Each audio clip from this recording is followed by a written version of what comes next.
होठों को हरदम तुम्हारा बयान हो। Good morning. खुदा शुज़ान है इस दिन के लिए कि हम एक बार फिर से आप तक पहुंच रहे हैं इस माध्यम से, और ये भी मॉडर्न एज का तरीका है कि हम लोग घर तक पहुंच सकें, ताकि वो कलाम की बातें जो हम शेयर करना मांगते हैं शेयर कर सकें। खुदा ने चाहा तो हम इस सर्विस के दौरान बताएंगे कि अगले हफ्ते किस तरह हमारा चर्च खुलेगा और हमें क्या करना है और किस तरह से हम पेश करेंगे हर चीज़ को। पर खुदा शुक्र है कि हम उस एरिया में आ रहे हैं जाके जबकि हम वापस अपने चर्च में जा सकें और खुदा की बात करें। पर उसके पहले कुछ चीज़ बतानी है जो हम इस बात के दौरान में आपको बताएंगे। खुदा ने हमको मौका दिया कि हम इस तरह से आप तक पहुंच सकें और कलाम की बातों को बांट सकें। एक लंबा अरसा हो गया है, 3-4 महीने की हम लोगों से मिले नहीं, लोग हमसे मिले नहीं, हम खुदा घर गए नहीं, आपस में संगति नहीं कर सके, जो कि दुखदाई है और उतना अच्छा नहीं है एक ईमानदार के लिए। क्योंकि कलाम कहता जब तक आज दिन कहलाता है जमा होना ना छोड़ो। और ज़रूरी है कि विश्वासी या खुदा के लोग संगति करें, एक साथ बैठ के भजन गाएं, दुआएं करें, और ये कलाम की तालीम है। पर यह महज इत्तेफाक की बात है कि कुछ ऐसे रुकावटें आई और जो हमारी बेहतरी के लिए हमसे कहा गया कि हम इस तरह करें, और हमने उसके अनुसार किया ताकि लोग और परेशान ना हों। बहरहाल हम शुक्र हैं कि आज हम इस तरह से आप तक पहुंच रहे हैं, और खुदा ने चाहा कि आगे जब चर्च खुलते भी हैं तब भी हम ये कोशिश करेंगे कि आप तक पहुँचें। क्योंकि बहुत से लोग शायद इस चर्च में नहीं आते, पर आपको मौका होगा कि आप वचन को सुन सकें। इसके पहले कि हम कलाम का ध्यान दें, हम बाइबल की बातों को सोचें, हम दुआ करेंगे। लेट्स बाउ हेड इन प्रेयर। खुदा शुक्र है कि तुम्हारा खुदा है जो हमसे प्यार करता है। खुदा जिंदगी दिन तेरी तरफ से मिलते हैं, तू हर समय में उठाता है, जीने का मौका देता है। हाँ, हम याद करते हैं उन लोगों को जो जा चुके हैं, पर खुदा उस पर हमारा बस नहीं। हम सिर्फ शुक्रगुजार हैं कि हम यहाँ तक पहुँचे हैं। इस सुबह मांगते हमारा मददगार हो, ताकि जब हम तेरे वचन पर ध्यान देते, तेरी बातों को सोचते हैं, दुआएं करते हैं, हमारा ईमान बढ़ सके, हम तुझ में तरक्की करें। हमारे ख़ानदान के लिए मांगते बाप जो बैठ के तेरे कलाम को सुनता और जो दूर से भी सुनते हैं, हर एक को बरकत देना। कोई ना कोई बात पवित्र आत्मा दिल में से उतार सके ताकि लोग यीशु को जाने और आगे बढ़ें।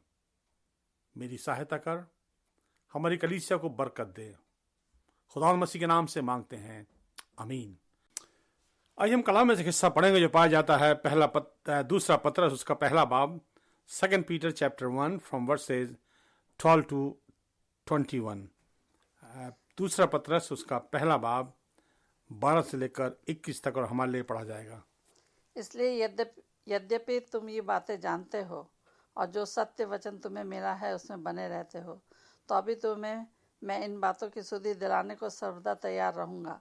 मैं ये अपने लिए उचित समझता हूँ कि जब तक मैं इस डेरे में हूँ तब तक तुम्हें सुधि दिलाकर उफाड़ता रहूँ, क्योंकि ये जानता हूँ कि मेरे डेरे के गिराए जाने का समय शीघ्र आने वाला है, जैसा कि हमारे प्रभु यीशु मसीह ने मुझ पर प्रकट किया है। इसलिए मैं ऐसा यत्न करूँगा कि मेरे कूच करने के बाद तुम इन सब बातों को सर्वदा स्मरण कर सको। क्योंकि जब हमने तुम्हें अपने प्रभु यीशु मसीह के सामर्थ का और आगमन का समाचार दिया था, तो वो चतुराई से गढ़ी हुई कहानियों का अनुकरण नहीं था, वरन हमने आप ही उसके प्रताप को देखा था। क्योंकि जब उसने परमेश्वर पिता के आदर और महिमा पाई और उस प्रताप में महिमा से ये वाणी आई, ये मेरा प्रिय पुत्र है जिससे मैं प्रसन्न हूँ। तब हम उसके साथ पवित्र पहाड़ पर थे और स्वर्ग से ये वाणी आते सुनी। हमारे पास जो भविष्यद्वक्ताओं का वचन है वो इस घटना से दृढ़ ठहरा। तुम ये अच्छा करते हो कि ये समझकर उस पर ध्यान करते हो कि वो एक दिया है जो अंधियारे स्थान में उस समय तक प्रकाश देता रहता है जब तक कि पौ ना फटे और भोर का तारा तुम्हारे हृदयों में ना चमके। पर पहले ये जान लो कि पवित्र शास्त्र की कोई भी भविष्यवाणी किसी के अपने ही विचारधारा के आधार पर पूर्ण नहीं होती, क्योंकि कोई भी भविष्यवाणी मनुष्य की इच्छा से कभी नहीं हुई, पर भक्त जन पवित्र आत्मा के द्वारा उभारे जाकर परमेश्वर की ओर से बोलते थे। बस, थैंक यू। जो हिस्सा पढ़ा गया है वो 2 पीटर में से है, और इसको जब भी टाइम मिले और बैठ के पढ़ें। बयान यहाँ पर पतरस ये कर रहा है कि उनको शुद्धि दिलाने की बात, अगर वो 12वीं में देखा है, यद्यपि तुम ये बातें जानते हो, ये नहीं कि उनको नहीं मालूम, वो अनभिज्ञ नहीं है या उनको ज्ञान नहीं, कहता यद्यपि तुम इन बातों को जानते हो और जो सत्य वचन तुम्हें मिला है उसमें बने रहते हो, तो भी मैं तुम्हें इन बातों की शुद्धि दिलाने को सर्वदा तैयार रहूंगा। पतरस कह रहा है कि तुम जानते हो, पर मैं हमेशा इनको याद दिलाता रहूंगा। तो इन कंटिन्यूएशन है ये कि खुदा के कलाम एक बार सुनना और ये समझ के चलना कि हमारा काम हो गया, ऐसा नहीं है। वो कह रहा मैं इन बातों की तुम्हें शुद्धि दिलाता रहूंगा जो तुम जानते हो, ये नहीं कि तुम्हें नहीं मालूम, पर मैं इन बातों को बार बार कहूंगा। अब पिछले दिनों का हादसा ये है कि हम लोग 4 महीने से तकरीबन 4 महीने से हम चर्च नहीं गए, हम मिले नहीं। पर हम में से कितनों ने ये सोचा कि हम किसी दूसरे खानदान कॉल करके उनसे मसीह की बातें करें, या किसी दूसरे खानदान से कॉल करके पूछें कि आप क्या सोचते हैं मैं ये बाइबल की इस बात के बारे में, या हमारे लिए आप दुआ करें, हम आपके लिए दुआ कर रहे हैं। कितनों ने, हम उस लेवल पे आ गए हैं कि जबकि ये बातें सिर्फ गिरजे के अंदर सीमित रह जाती हैं। हम वहां सुनते हैं, वहां बोलते हैं, पौलुस ने बड़ा अच्छा कहा, पतरस ने बहुत अच्छा कहा, मैं शुद्धि दिलाने को तैयार हूं, पर हमारे लिए क्या उसमें, हम कहां हैं? पतरस कह रहा कि तो इन बातों को जानते हो, मैंने तुम्हें सुनाई है, पर फिर भी मैं तुम्हें शुद्धि दिलाता रहूंगा। ये कांस्टेंट रिमाइंड होना चाहिए। और आज जब 4 महीने से हम लोग बिल्कुल अलूफ हैं, अलग हैं, कितनी बार हमने एक दूसरे कॉल किया कि आप क्या सोचते हैं इस बात के बारे में, हम लोग इसलिए दुआ कर रहे हैं, हम आपके लिए दुआ करते हैं, आप हमारे लिए दुआ करें, या हम बाइबल की बात को पढ़ते हैं। कितनी बार शायद ये बातें अब दिखाई नहीं पड़ती कहीं। वही संत पौलुस लिख रहा है, वो तो यहां तक कह रहा है कि मेरे गिराए जाने का समय आप पहुंचा, मैं तो जाने वाला हूं। हो सकता, माफ करें पौलुस नहीं, पतरस कहता है, हो सकता कि मैं चला जाऊं, पर इसके पहले मैं जाऊं, मेरी एक अभिलाषा है कि मैं तुम्हें सारी बातें समझाता जाऊं, तुम्हें याद दिलाते जाऊं, ताकि तुम इन बातों को भूलो ना। हम कभी करते हैं, छोड़े गैरों को, अपने बच्चों को याद दिलाते हैं। कभी बच्चे से बैठ के बोला, बेटा यीशु मसीह आने वाला है, वो मेरा हिसाब वो तेरा हिसाब भी लेगा, यीशु मसीह हमारा न्याय करेगा। कभी बातें करी, शायद ये बातें तो अब ऐसा लगता है कि ये ख्वाब रह गई हैं, इनका कोई महत्व नहीं रह गया। पतरस कहता है, मेरा डेरा गिराए जाने का वक्त भी आ रहा है कि मैं बहुत लंबा ना रहूं, पर मैं पूरी मेरी कोशिश है कि मैं तुम याद दिलाता रहूं। और किन बातों को? जिनको तुम जानते हो। ये नहीं कि तुम्हें नहीं मालूम, ये अज्ञान हो इन बातों से। वो कहता मैं चाहता हूं कि तुम्हें इन बातों को समझाता रहूं, याद दिलाता रहूं। वो कहता है कि ये बातें तुम्हें मालूम होना चाहिए, इन बातों को जान के तुम आगे बढ़ते जाओ, बढ़ते चलो। अगर हम एक आयत और पढ़ ले इसमें से, 6ठी आयत को देखें, इसमें वर्स 6 में क्या कहता है वो? और समझ पर संयम, और संयम पर धीरज, और धीरज पर भक्ति, और भक्ति पर भाईचारे की प्रीति, और भाईचारे की प्रीति पर प्रेम बढ़ाते जाओ। अब यहाँ पतरस अपने जीवन की प्रैक्टिकल बातों को बयान कर रहा है। ये सिर्फ थ्योरी नहीं है कि मैं तुम्हें सुना दूं, तुम्हें ये बता दूं, तुम ये जान लो, रिमाइंड करा दूं। नहीं, वो अपने जीवन की बातें बता रहा है ताकि हम उसमें लेके आगे चले, हम उस ईमान में जाके मजबूत हों, और ताकि सेवा हम करें। और वो सेवा करने का मतलब ये नहीं कि हम सिर्फ चर्च में बैठ के सेवा करें, पर हम जो अपने घरों में हैं, जबकि हम दुनिया से अलग हो गए हैं। कितनी बार कई लोगों से मेरी बात होती है वीकडेज में कि थक गए भाई सब अकेले घर में, सवेरे शाम घर में बैठे, और ठीक है, ऐसी वो बिल्कुल ऐसे ही लगता है जैसे कि हम ट्रेन में सफ़र कर रहे हैं। वो वहाँ बेंच से उठे, बाथरूम गए, बाथरूम जाके फिर बेंच पे बैठ गए, और यही लाइफ बची अब।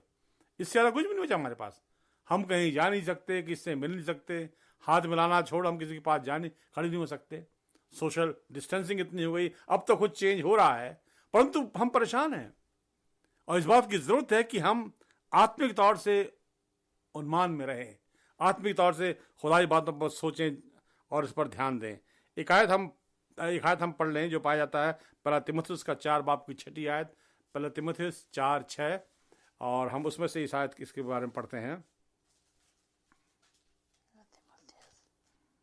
पहला तीमुथियुस उसका 4 बाब की 6 आयत। यदि तू भाइयों को इन बातों की सुधि दिलाता रहेगा तो मसीह यीशु का अच्छा सेवक ठहरेगा। बस यहाँ वो कह रहा है, अगर तू क्या करता रहेगा, सुधि दिलाएगा, उनको याद दिलाएगा।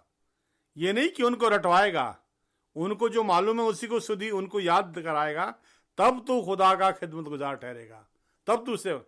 अब हम सब अपने आप को खुदा की सेवा करते हैं। अक्सर लोग ये कॉमन सेंटेंस यूज करते हैं, हम खुदा की सेवा कर रहे हैं, पर सवाल उठता है कि हमने किसी सुधि दिलाई? हमने क्या कभी किसी को इन बातों के लिए उस्काया, ये बताया कि खुदा यीशु मसीह क्या चाहता, क्या कहता है? क्या हमने कभी अपने बच्चों के साथ बैठ के इन बातों को दोहराई कि खुदा का कलाम क्या समझाता है? वो कहता अगर तू इन बातों की सुधि दिलाता रहेगा तो तू खुदा का अच्छा दास ठहरेगा, अच्छा सेवक ठहरेगा। हम कैसे सेवक हैं? आज 4 महीने से हम चर्च नहीं गए, हमने किसी को अपनी टेस्टमनी नहीं दी, हमने पता नहीं। मैं उम्मीद करता हूँ कि आप दुआ करते हैं घर में लोगों के लिए, मेरे लिए दुआ करते हैं, ये बहुत ज़रूरी है एक दूसरे दुआ में उठाना। पर ये बात सीरियसली होना चाहिए, ये बात ऐसे होनी चाहिए कि हम इस बात को समझें कि हम क्या कह रहे हैं। एक फ्रेज होता है कि oh we are praying for you, which don't mean anything any more. वो एक कॉमन सेंटेंस बन गया, भाई आप हमारी दुआओं में हैं। किसकी दुआओं में? आप शक्ल देखकर पहचान नहीं पा रहे हो हम कौन है। प्रॉब्लम ये हो गई कि हमने इन चीज़ों को इतना हल्का बना लिया है कि इनका जो मीनिंग हम खो चुके हैं। यहाँ पर वो कहता है कि तू एक दूसरे को सुधि दिलाते रहो, तब तो अच्छा दास ठहरेगा। एक आयत और पढ़ ले, पहला तीमुथियुस का 4 बाब की 13 आयत, पहला तीमुथियुस उसका 4 बाब उसकी 13वीं आयत। जब तक मैं ना आऊं तब तक पढ़ने और उपदेश देने और सिखाने में लौलीन रह। वो कह रहा जब तक मैं ना आऊं, वो कह रहा है पौलुस कि मैं वापस आऊंगा, पर जब तक ना हो तब तक तू पढ़ने में, शिक्षा देने में लौलीन रहे, इसमें बसा रहे। अब सवाल उठता है कि हम कंपैरेटिवली अपने को देखें और उस जमाने के उन लोगों को देखें जो बेचारे बहुत एजुकेटेड नहीं थे, जिनके पास सुविधाएं कोई थी नहीं। उनका उनका उनका ईमान किस तरह चलता था? कोई भी नहीं था उनके पास। तो ये नहीं कि साहब बाइबल कॉपी उन्होंने भेज दी, पढ़ लेना, ऐसे नहीं, कोई भी नहीं। उनको जाने आने में उनके तो 12 बज जाते थे हैं। वो अगर आप पुराने वो जो यूट्यूब पर मूवी देखें और वो यूट्यूब का मिडल ईस्ट का एरिया देखें और कहाँ से कहाँ गलील है, कहाँ क्या बंजर ज़मीन है, वहाँ वो चलते थे, जाते थे एक दूसरे से संगति करने के लिए। हम तो उठाई कार, इंडिया में तो पहले होता है हैंडल मारो स्टार्ट करो, यहाँ तो स्टार्टर है, बैठे नहीं कि शुरू से वहाँ पहुँच गए। इसके बाद हम सुस्त बन चुके हैं, इसके बाद आज हम लापरवाह हो गए बिल्कुल। इन लोगों के लिए देखो, अगर आप मैं वो कई बार रात को बैठ के वही देखता रहता हूँ जो मिडल ईस्ट का बयान, जबकि वहाँ पर जहाँ संत पौलुस ने सेवा करी, पतरस ने की, जहाँ पर वो लोग रहते थे, जगहें कैसी, सड़कें कैसी थी, पगडंडियाँ थी, कोई ऐसा नहीं था, रोड थी, वहाँ वो चलते जाते सेवा करने के लिए, वो सारा काम करते थे और खुदा के ईमान में मजबूत थे। आज हमारी क्या है? हमारी हैसियत क्या? हम 1 सेकंड के अंदर कार स्टार्ट गिरजे मारते, पर हम फिर भी नहीं आना मांगते। We have nothing to with the church. हम इतने रिवोल्टेज हो, इतना रिवोल्ट कर गए हैं खुदा के खिलाफ कि आज हमारे लिए कोई परेशानी नहीं है। कार में बैठे नहीं 10 मिनट के अंदर हम गिरजे में हो सकते हैं, हम नहीं जाते। क्यों? क्योंकि हमने खुदा से बगावत पैदा कर ली है। इंसानी खसलत यह है, सारी ब्लेसिंग मिल जाए खुदा में, तू आसमान फाड़ दे हमारे लिए, सब मिल जाए मुझे, पर जहाँ तक हमारी जिम्मेवारी है। पर वो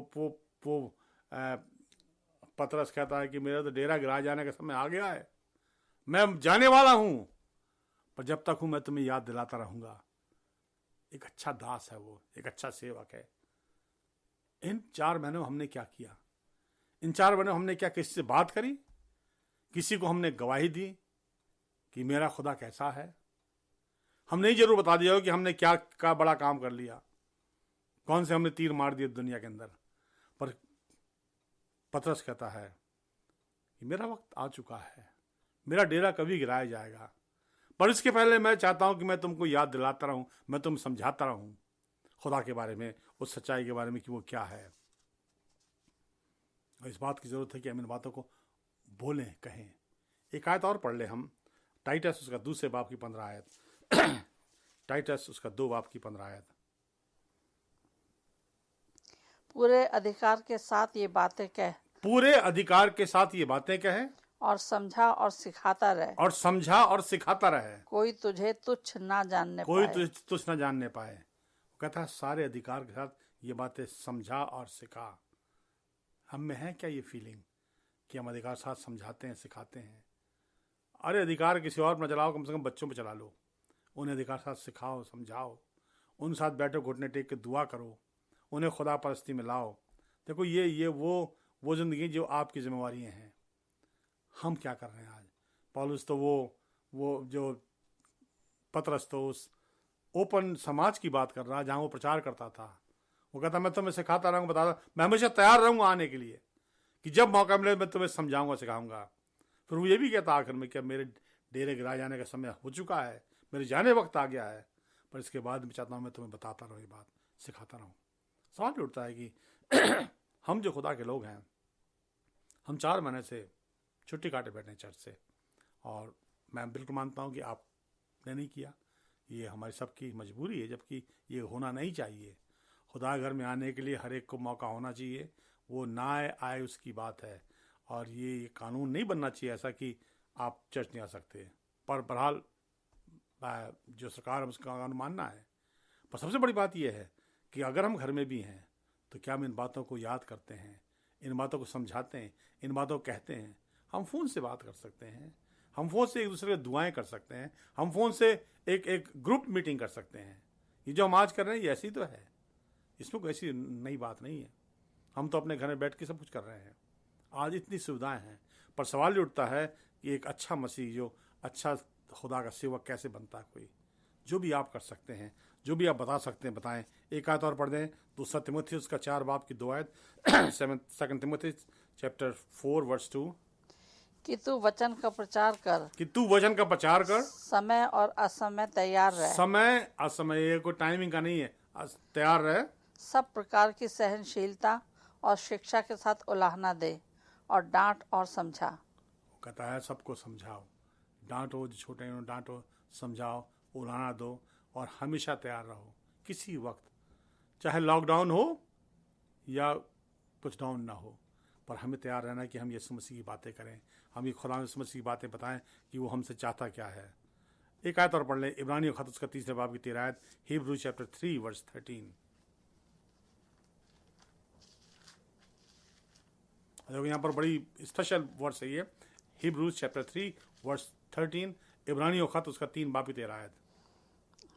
वरन जिस दिन तक आज का दिन कहा जाता है, वरन जिस दिन तक आज का दिन कहलाता है, हर दिन एक दूसरे को समझाते रहो, हर दिन एक दूसरे समझाते रहो। ऐसा ना हो कि तुम में से कोई जन पाप के छल में आकर कठोर हो जाए। हाँ, जब तक आज दिन कहलाता है एक दूसरे समझाते रहो, ऐसा ना हो कि कोई पाप के छल में कठोर हो जाए। ये जिम्मेवारी किस पर है? फरिश्तों पर नहीं है। ये जिम्मेवारी किस पर है? पादरी पे नहीं है, हर एक पर है। हर एक जन के ऊपर जिम्मेवारी है कि हम एक दूसरे समझाते रहें, चाहे एक फॉर्मल वे में समझाएं, पर एक दूसरे से बात करते रहें ताकि हम कठोर ना हो जाएं, हम कर्रे ना हो जाएं, ताकि हम उसमें फिर वापस लौट ना सकें। वो कहता है जब तक आज का दिन कहलाता है। अब आज का दिन का मतलब ये नहीं इन ब्रैकेट लॉकडाउन और नॉट लॉकडाउन, ये कोई मसला नहीं है। सिर्फ बात ये है कि हम जब तक ये दिन कहलाता है हम समझाते रहें एक अच्छे उसमें, और उससे क्या होता है, दूसरा बड़ा मतलब बनता कि हम एक अच्छे सेवक बनते हैं। ये नहीं कि हमें कोई सर्टिफाई करने की जरूरत किसी को कि वो पादी साहब बताएं कि हम अच्छे सेवक हैं। नहीं, आप खुदा की सेवा करते हो, खुदा के सेवक हो, आप समझाते रहो, बताते रहो। जब किन दिनों में इन 4 महीनों में हम लोग घर में थे, सोचे आप अपने जीवन के बारे में हमने क्या किया, क्या हमने किसी से बात करी, क्या किसी को समझाया, किसी के लिए दुआ करी। अगर आपने किसी से बात ना भी करी, अगर दुआ भी करी बैठ किसी के लिए, तो बहुत बड़ा मसला है, बहुत बड़ी बात है कि हम लोगों को दुआ में उठाते हैं। खुदा करे कि ये बातें हमारे लिए सही हों।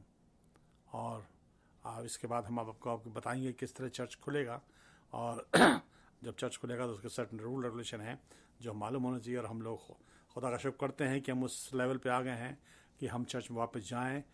हमारे यहाँ जो इबादत होगी पहली बात नेक्स्ट संडे, और उसमें कम्युनियन भी होगा और उसके फ़र्क तरीके हैं, तो हम उसके बारे में बताएंगे। पर हम उम्मीद करते हैं कि इन बातों याद रहें कि हमारी जिम्मेवारियाँ हैं, चाहे हम घर में थे या बाहर निकले, हमारे ऊपर जिम्मेवारी कि हम इन बातों को समझाएं, लोगों को चिताएं, लोगों को बताएं, लोगों को ऊपर उठाएं ताकि आत्मिक जीवन में आगे बढ़े।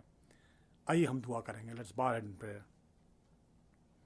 खुदा शुक्रान है कि तुम्हारा खुदा है जो हमसे प्यार करता। खुदा तूने हमें ज़िंदगी दी, यहाँ तक लाया है बाप। इस माध्यम से हम लोगों तक पहुँच सकते हैं और पहुँच सकें। हम जानते हैं कौन लोग, कितने लोग इस वचन को सुनते हैं, पर बाप हम ये मांगते हैं जो भी सुनता है तेरी पवित्र आत्मा उसे कायल कर सके। हमारी बातें तो बेमानी हैं, पर तेरा पवित्र आत्मा इंसान को बदलता। तू रहम करना खुदा। हम तो उससे मेहनत करते हैं जबकि आने वाले दिनों में हम वापस चर्च में जाएंगे, हमें तैयारी दे, एक जोश दे, ताकि हम सब मिलकर तेरी इबादत कर सकें। हम इसमें खास तौर से मांगते हैं अपने मुल्क के लिए। इस मुल्क पर खुदा तेरा रहम हो खुदा, जबकि हालात में परेशानी है, पर ये जानते हैं खुदा कि तू खुदा है और तुझे मालूम क्या करना है। हम खास तौर से अपने प्रेसिडेंट के लिए, डोनाल्ड ट्रंप के लिए मांगते हैं, उससे बुद्धि और ज्ञान दे। हम मांगते हैं उसकी काउंसिल के लिए। हम मांगते बाप हमारे मुल्क के हर एक डिपार्टमेंट को तू समझ देना, ताकि कोई ऐसी बात ना हो जो किसी भी तौर से हमें नीचे ले आए, पर हम दुनिया के सामने जाहिर कर सके खुदा हमारे साथ है। बाप मेहनत करते हुए फिर से आज की इस दिन के लिए हमारी कलीसिया को बरकत दे। अगर कोई भी कलीसिया में बीमार है, परेशान है, गमज़दा है, अपने हाथों को बढ़ा, ईमान को मजबूत और ख़ास तौर से हम सबको समझ दें, ताकि हम दूसरे को समझाते रहें, उस्काते रहें और दुआएं करते रहें। सबकी सहायता कर खुदा मसीह के नाम से हम मांगते हैं, आमीन। हमारे बाप तो जो आसमान पर है, तेरा नाम पाक माना जाए, तेरी बादशाहत आए, तेरी मुझे जैसे आसमान पर पूरी ज़मीन पर पूरी हो। हमें रोज़ की आज हमें बख्श दे, जिस तरह कसूरों को माफ़ कर तुम्हारे कसूरों को माफ़ कर। हमें आजमाइश न पड़ने दे, बल्कि बुराई से बचा, कि बादशाहत क़ुद्रत जलाल हमेशा तेरी है, आमीन। खुदा मसीह बाप की मोहब्बत, पाक और रिफ़ाकत हमें सर के साथ और सदा होती रहे, आमीन।